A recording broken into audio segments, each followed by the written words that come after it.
Olá, tudo bem com você? Estamos no ar com mais uma edição do Ação Parlamentar. Seja bem-vindo.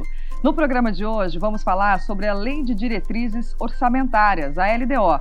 Em junho, a Câmara Municipal realiza audiência pública sobre o assunto.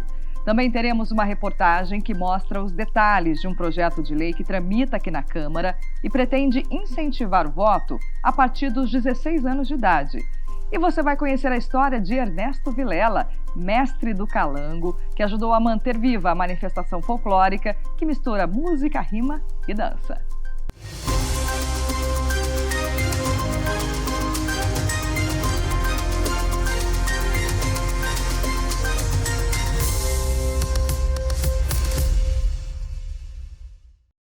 Vamos começar o programa de hoje com informação sobre LDO, pois é a Lei de Diretrizes Orçamentárias que estabelece prioridades e metas da administração pública. É um instrumento de planejamento que orienta como os recursos municipais devem ser aplicados. Quando chega o fim do ano, é hora de calcular ganhos e gastos e planejar a vida financeira para os próximos meses. Definir gastos fixos como moradia e alimentação e outras prioridades como educação e saúde ajuda a estabelecer um direcionamento para as despesas e, consequentemente, a usar melhor o dinheiro. No governo municipal, o processo é o mesmo. A cada ano é preciso organizar as despesas e estimar os gastos da cidade para o ano seguinte. E para isso existe a LDO, a Lei de Diretrizes Orçamentárias. A LDO, ela é uma lei macro, é um projeto que vai estimar a receita e fixar a despesa. Então, nesse sentido, nós vamos ter um teto, né, para até onde que a prefeitura vai distribuir os recursos de arrecadação. Então, é como se nós estivéssemos fazendo um pré-plano orçamentário para a nossa vida pessoal, para casa, por exemplo. Né? Olha, eu estou aqui em novembro pensando que como é que eu vou fazer o ano seguinte. Eu tenho os impostos, eu tenho a matrícula da escola, tem condomínio, prestação ou aluguel, enfim, esse tipo de coisa. Eu vou já pensando, mas eu sei que eu não posso inventar muita coisa, porque o meu salário é de tanto. Então, eu tenho que cobrir as despesas que eu já tenho que cobrir e talvez sobre um dinheiro para fazer investimento, para fazer uma viagem, enfim. Aí você tem uma noção, mas não é o orçamento ainda. A LDO tramita no Legislativo como todo projeto de lei.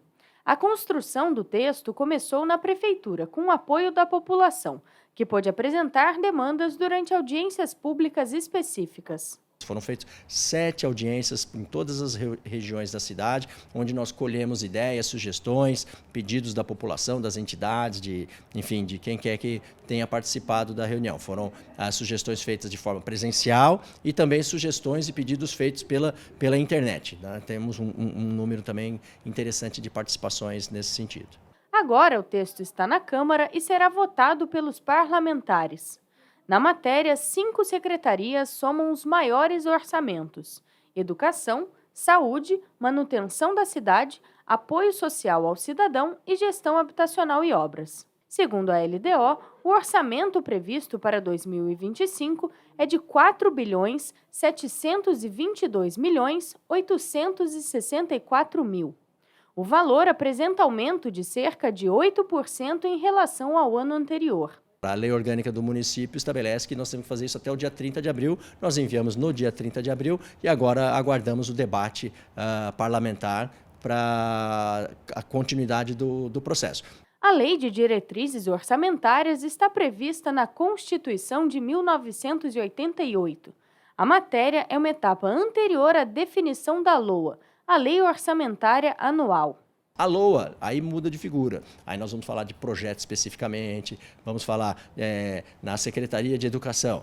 Aí tem lá educação fundamental, educação primária, atendimento básico, enfim, tem uma série de sublinhas que aí a LOA vai entrando no detalhe, né? Então, tipo, programas de erradicação do analfabetismo, programas de escola tempo integral, na saúde você tem... aí você começa a entrar num detalhamento dos projetos, e aí quanto que vai gastar em cada um daqueles detalhes. Então, a LOA, ela é bem mais abrangente, aí realmente é o que vai estar alocado para cada um dos projetos, para cada uma das despesas. Como prevê a legislação, a LDO deve ser aprovada até o dia 30 de junho de cada exercício. Esse é o prazo que os vereadores de São José têm para analisar e votar a proposta. A gente continua nesse assunto, mas agora para falar sobre a Comissão de Economia da Câmara Municipal, que também tem como responsabilidade analisar o orçamento. Dinheiro público é coisa séria e o uso dele exige cuidado e fiscalização. Toda a verba de uma cidade está descrita no orçamento municipal, que é construído a partir de leis próprias. Leis que são avaliadas de perto pela Câmara. Aqui no Legislativo, a Comissão de Economia e Finanças é uma das responsáveis por fazer essa análise. É papel dos vereadores acompanhar a construção das peças orçamentárias e avaliar se os valores destinados para cada área são passíveis de execução. Quando a gente fala em orçamento, a população tem que entender que nós estamos falando do dinheiro arrecadado dos impostos da própria população. Então, é aquilo que o joseense trabalhador coloca na caixinha da prefeitura para o prefeito gerir. E a Câmara Municipal tem o papel de aprovar ou não esse orçamento e, eventualmente, fazer alterações, emendas neste orçamento. E ali os vereadores já podem remanejar, propor remanejamentos no orçamento público para ser aplicado aonde cada um acha mais prioritário. E é essa discussão que acontece na Câmara e principalmente na Comissão de Economia. É por meio dessa análise que a Comissão de Economia pode sugerir à Prefeitura cortes de despesas ou investimentos em áreas com possível potencial para a economia e até mesmo a realocação dos recursos para áreas de maior prioridade. A função é dar subsídios para que a administração pública possa melhor aplicar aquela circunstância. No nosso caso, que é finanças, é a circunstância do dinheiro. Então, para onde vai o erário? Como é que eu vou administrar esse erário? De que forma é melhor para os cidadãos a aplicação do dinheiro público?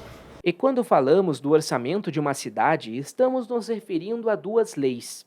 A LDO, Lei de Diretrizes Orçamentárias, e a LOA, Lei Orçamentária Anual. A LDO é um esboço prévio do orçamento municipal que vai ter na LOA a sua versão final. As duas propostas são norteadas pelo PPA, o Plano Plurianual, que determina as prioridades da gestão da cidade ao longo de 4 anos. Eles são os principais instrumentos orçamentários da gestão pública e têm que ser elaborados conforme previsto na legislação. Após o PPA, vem o LDO, que é a Lei de Diretrizes Orçamentárias, né? E essa lei de diretrizes, ela vai indicar, por exemplo, nos 2 primeiros anos, para onde eu vou, para onde a prefeitura vai encaminhar esse dinheiro, o que é mais importante, né? Quais são os gastos mais importantes. E feito isso, entra o LOA, que é a Lei Orçamentária, que é como ela vai subsidiar, aí, no caso, esses custos, né? E para garantir a execução dessas leis, a Câmara, por meio da Comissão de Economia, pode solicitar à Prefeitura o detalhamento das propostas, relatórios, planilhas e documentos que comprovem as receitas e despesas da cidade. Esse trabalho existe para garantir que o dinheiro público seja usado em prol da população e em áreas de maior prioridade.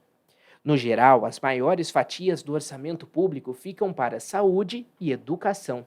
A comissão vai ser efetiva quando ela verifica a necessidade e ela verifica a possibilidade do poder público em relação a cumprir aquela necessidade. Eu não posso ter uma despesa que seja maior que a minha receita, eu tenho que equilibrar.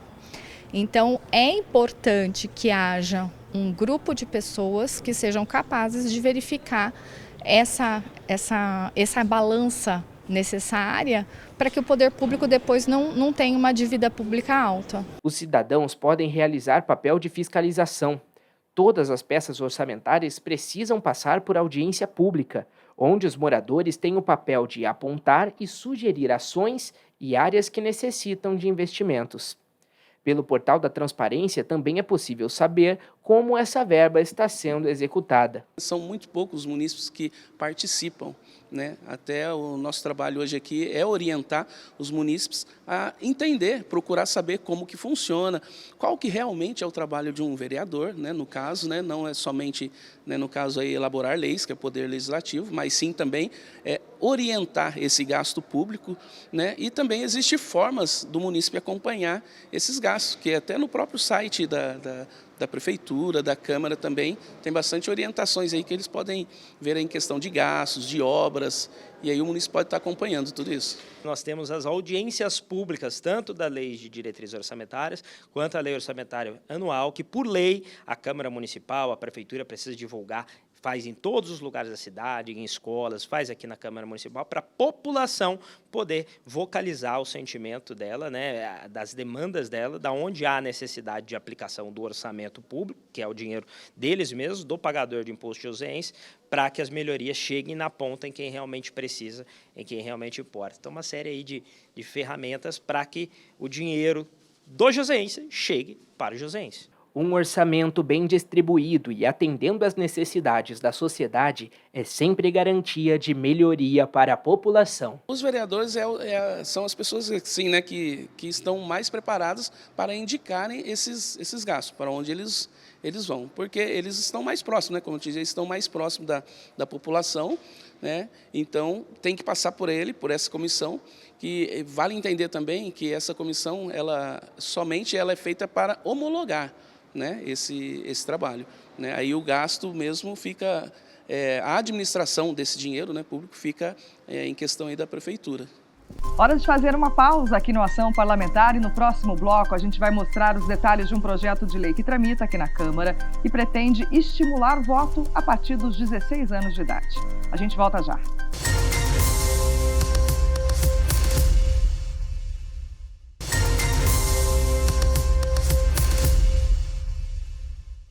Estamos de volta e agora para falar sobre um projeto de lei de autoria do vereador Renato Santiago, que tramita aqui na Câmara e propõe a criação de um programa municipal de incentivo ao voto a partir dos 16 anos de idade. A ideia é informar os jovens sobre o direito de votar e estimular a prática da cidadania. Um ato cívico que marca o início da participação no processo democrático. O voto facultativo para jovens de 16 e 17 anos é o primeiro passo no exercício da cidadania. O Arthur já está com o título em mãos.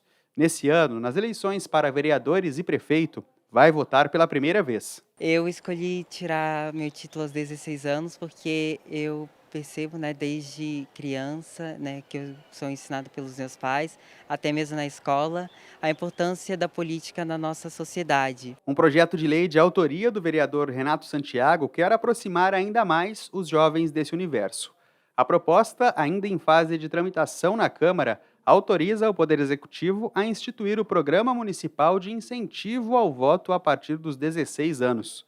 Para o parlamentar, a participação dos jovens traz representatividade e diversidade de opinião. Na prática, o projeto ele é bem ilustrativo, mostrando para esses jovens a importância do voto, incentivando, seja através de cartazes, propagandas, flyers, o que quer que seja, para que esses jovens se conscientizem, tirem o seu título de eleitor e participem do processo eleitoral. Pelo artigo 1 do projeto, fica instituída também a Semana Municipal de Incentivo ao Voto a partir dos 16 anos, que será celebrada sempre em abril.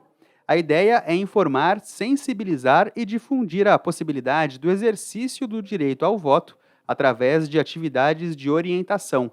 Na justificativa da proposta, o vereador explica que, através da compreensão do funcionamento do poder público, os jovens passam a ser parte do processo. O objetivo do projeto é conscientizar e fomentar, junto a esses jovens, a partir dos 16 anos, a importância do voto. São os representantes escolhidos através do voto, que serão, logicamente, os representantes dessas pessoas, desses jovens, desses munícipes e desses futuros adultos, muito em breve. Então, é extremamente importante eles participarem de todo esse processo eleitoral, desde os 16 anos, quando eles têm essa possibilidade. A juventude tem dado sinais de força quando se trata de participação política. Uma amostra disso foi o registro de mais de 2 milhões de novos eleitores entre janeiro e abril, segundo o Tribunal Superior Eleitoral. Esse advogado especialista em direito eleitoral explica que a plenitude da cidadania é atingida através da participação no processo democrático. O alistamento eleitoral, o ato de tirar o título de eleitor, ele está diretamente relacionado à nossa noção de cidadania.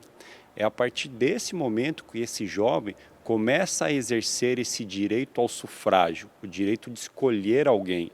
E com o amadurecimento, com o passar da idade, ele vai obtendo também o direito eleitoral passivo, que é o direito de receber votos. Ainda de acordo com o vereador Renato Santiago, o protagonismo dos jovens é uma forma de reconhecer que a participação deles pode gerar mudanças decisivas na realidade social e política do país. A partir de um projeto de lei, a gente tenta incentivar com que esses jovens possam buscar entender um pouco mais sobre o processo eleitoral, sobre quem são os candidatos, sobre como a eleição interfere no futuro de uma cidade, né, do nosso estado ou da nação, para que eles possam interferir, porque daqui a pouco será o futuro deles muito em breve. Hora de fazer mais um intervalo aqui no Ação Parlamentar e no próximo bloco você vai conhecer a história de Ernesto Vilela, mestre calangueiro e patrono da Casa de Cultura Rancho do Tropeiro. É já já.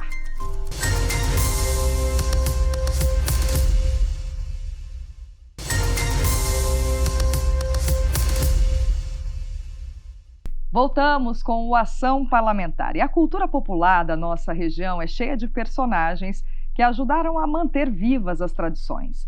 É o caso de Ernesto Vilela. Ele é considerado um mestre do calango, manifestação folclórica que mistura música, rima e dança. E é um pouquinho da história dele que a gente acompanha a partir de agora. Em um cantinho da região leste da cidade, o calango é presença garantida. Vai tô falando no calango do Juato, ficar não é cair, cair não é levantar. Esse jeito, meu colega, o balanço que eu vou dar.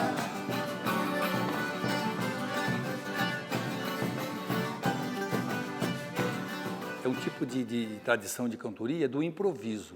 Assim como no interior de São Paulo você tem o cururu, no Nordeste você tem a embolada, aqui no Vale do Paraíba você tem o calango. Rio de Janeiro, Minas Gerais, você tem o calango, sabe? É o lance de você improvisar. Você pega um objeto que está na sua frente e faz um verso. Você pega um passarinho, você pega um animal, uma turma, uma festa. Você fala de aventuras. É a espontaneidade. O calango é isso. É o verso que vai surgindo e vai rimando. É um improviso. É a técnica do improviso. Vai tá falando na linha do varandão. Vai tá falando na linha do varandão. Nunca vi desmama porca sem dela tirar o leitão. Improvisar versos assim com facilidade é um dom que Alzira herdou do pai. Ernesto Vilela foi mestre calangueiro e ao longo da vida foi um dos poucos da região que manteve viva a expressão folclórica que mistura música, rima e dança. Como a minha mãe falava, a gente chegava, pensava que era briga. Não era, o pessoal estava tudo em volta dele, ouvindo ele fazer os versos. Além dele fazer versos, cantava, ele também era humorista, sabe? Ele gostava bem de... Chegava para uma pessoa assim, ele olhava numa pessoa, ele já fazia aquele versinho assim. Ele até no leito de UTI, ele fez o verso para a enfermeira, segurando na mão dela, antes dele partir. Então, ele era alegria pura, né? E ele faz parte dessa cultura porque aqui no Vale do Paraíba eu não conheço outro mestre calangueiro igual ele, porque ele era de uma inteligência fora do normal, sabe? Que ele ainda falava assim: de aço é o meu peito, de borracha é o meu pulmão, eu não vendo a minha cabeça nem pelo preço de uma nação. Que ele tinha a cabeça privilegiada, né, para guardar tudo aquilo ali. O sanfoneiro, que durante muito tempo acompanhou Ernesto, lembra que os versos surgiam naturalmente nos momentos mais improváveis. Chegava, olhava para você é um moreno bonito ou você é um moreno feio, e dali já começava a sair uma música, né, e já virava um baile, né? Eu estava lá nos Freitas uma vez, até lá no bar do Luizinho Xará, e do nada assim também chegou o seu Ernesto, do nada virou um baile, né? Porque ele já começou a brincar com o dono do bar, com a dona, e puxa a sanfona e já sai no tom. E para mim isso aí era o máximo. O primeiro contato do violeiro Giba Reis com o mestre Ernesto também foi cheio de surpresa e espontaneidade. A gente estava participando, tocando viola, e aí apareceu aquele cara imponente, a voz poderosa, fazendo versos. E aí, do nada, eu olhei, ele estava se dirigindo a Nara, minha esposa, né?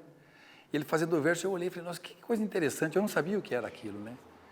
E aí ele fez os versos, a gente se divertiu, foi um encontro bem gostoso. A partir dali ficamos amigos e por várias vezes a gente esteve junto. Ele se destacava na multidão. Até porque não tem muitos calangueiros, né? Esse gênero que ele praticava é um negócio quase que em extinção, já na época dele, né? Então você imagina hoje. E assim o carisma de Ernesto Vilela se espalhou pela cidade. Ernesto nasceu no mês do folclore, em 24 de agosto de 1916.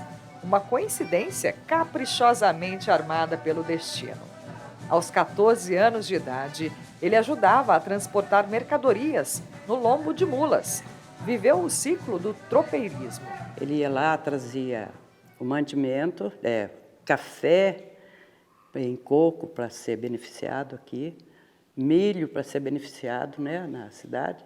E depois, quando ele voltava, ele levava o mantimento para o pessoal. Então, era aquela troca de... E ele sempre era só tudo no lombo de burro. Praticamente uma profissão, né, que ele tinha para abastecer os armazéns da cidade, para levar a comida para a roça. Essa era uma profissão, o tropeirismo era uma profissão. Conhecedor da cultura popular, Ernesto Vilela foi homenageado pela Câmara Municipal em 1993, com a medalha Cassiano Ricardo. Em 2008, a Casa de Cultura Rancho do Tropeiro o adotou como patrono e o espaço cultural recebeu o nome dele. Em 2014, ele recebeu o Prêmio Mestre da Cultura Viva. Ernesto teve 25 filhos e faleceu aos 83 anos em 1999. Mas a memória dele continua viva e é parte fundamental da cultura popular regional. E aqui para a gente representa, né, que a gente vem aqui e está sempre com ele, né, que parece que ele está... Quando a gente vai cantar, está todo mundo cantando aqui, representa que ele está ali junto, né? Prometeu-me uma esperança e ficou grande, ficou moça, foi crescendo, sempre, sempre prometendo que comigo se casava, mas do malvado... Que delícia, né? Muito bom conhecer a história de quem cultiva a arte popular no nosso município. O Ação Parlamentar fica por aqui. Muito obrigada pela companhia. Eu lembro que você pode acompanhar toda a nossa programação no canal do YouTube TV Câmara SJC. Te espero no próximo programa. Tchau, tchau.